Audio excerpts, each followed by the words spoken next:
Ms. Aruna Sharma, former Secretary of the Government of India, who is presiding this program.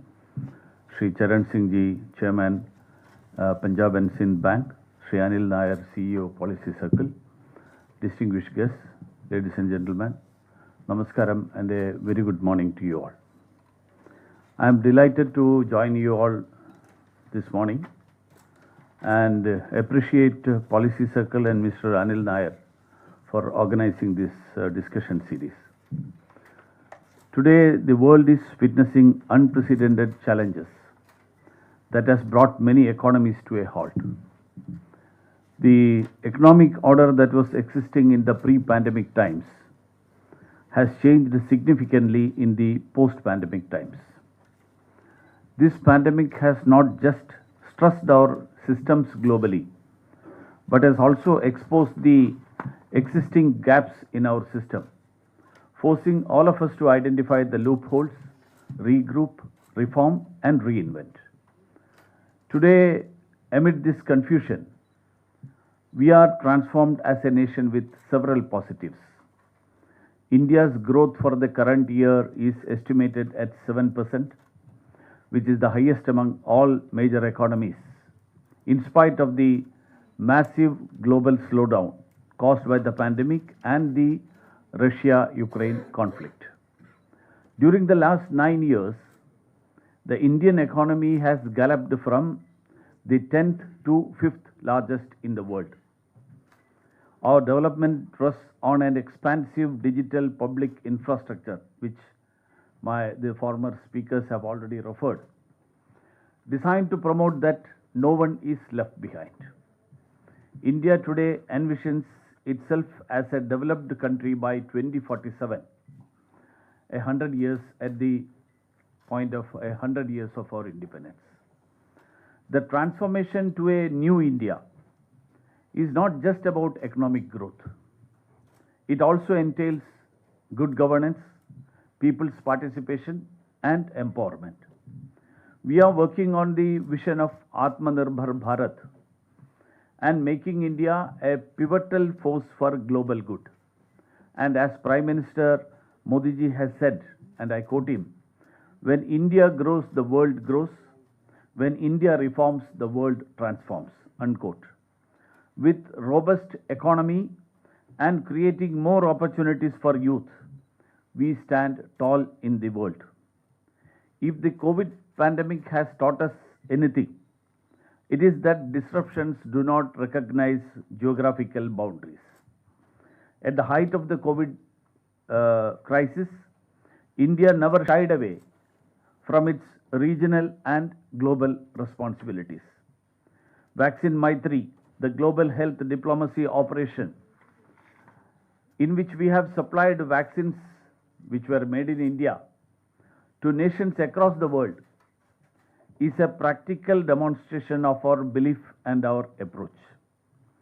The government follows its policy of Vasudhaiva Kutumbakam and has assisted over 150 countries in the world by supplying medicines, medical equipments, vaccine, as well as facilitating travel of our doctors and nurses.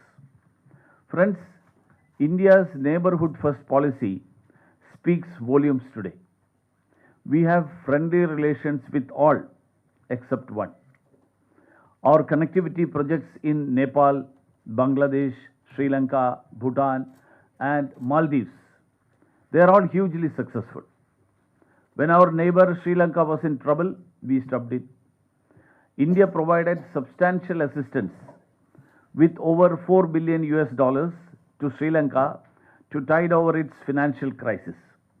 When the conflict in Ukraine aggravated, there were food and energy crises.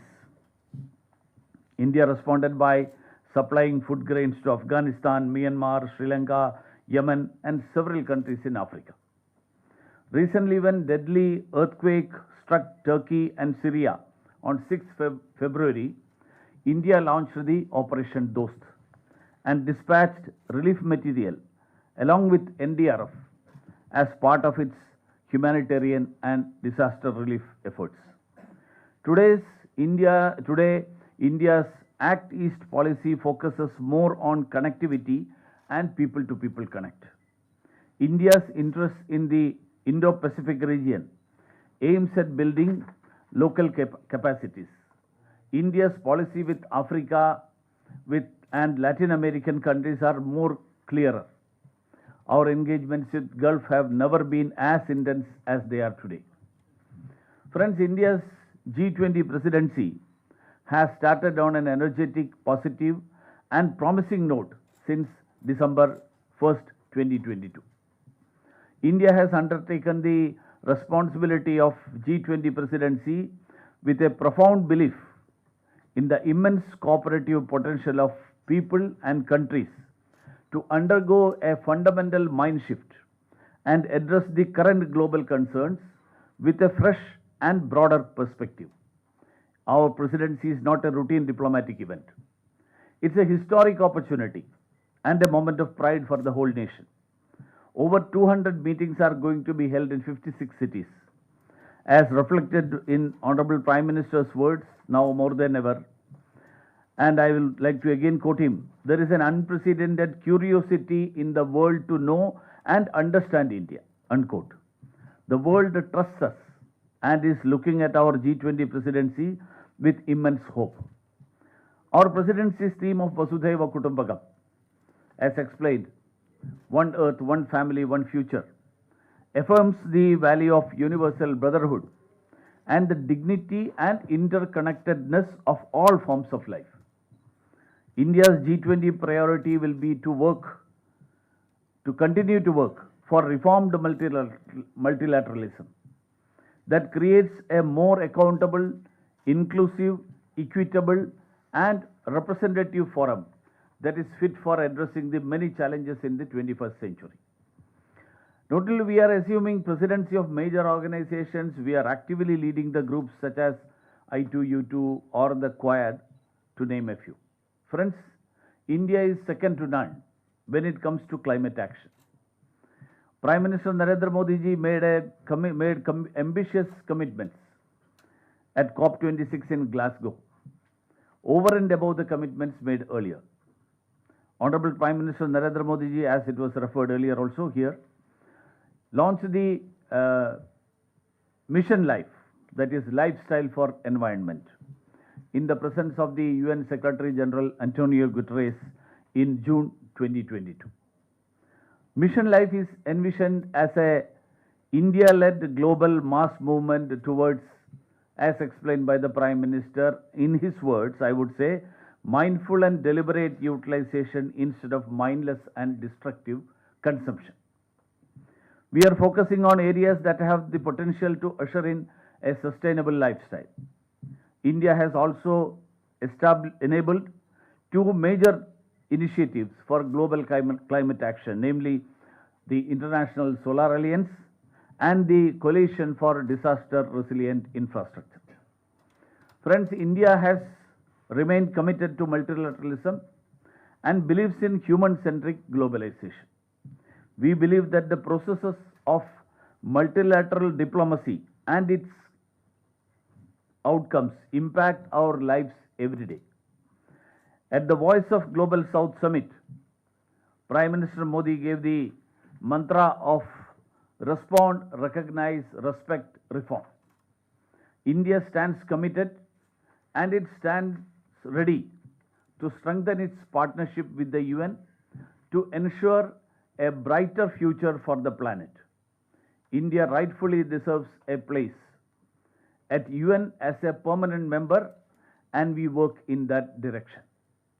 Friends, the government has placed a special emphasis on engaging with the Indian diaspora abroad, which is of a high qualitative order.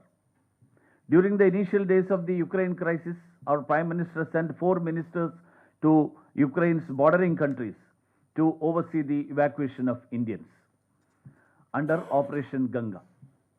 That reiterated our commitment to our citizens to ensure safety and security of Indians in any corner of the world. Operation Ganga, Operation Devi Shakti, and Operation Vande Bharat are testimonies for India's distress abroad who know they can count on their government.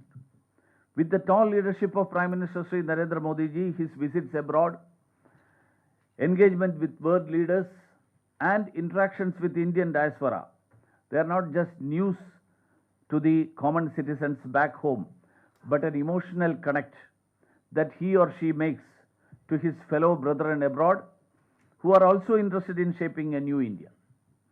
It is this strong connect that common citizens feel proud of.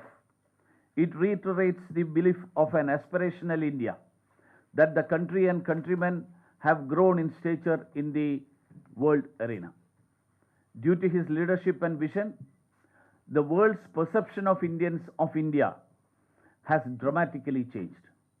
And friends, if I summarize what India would mean in the new world order, I would say the following.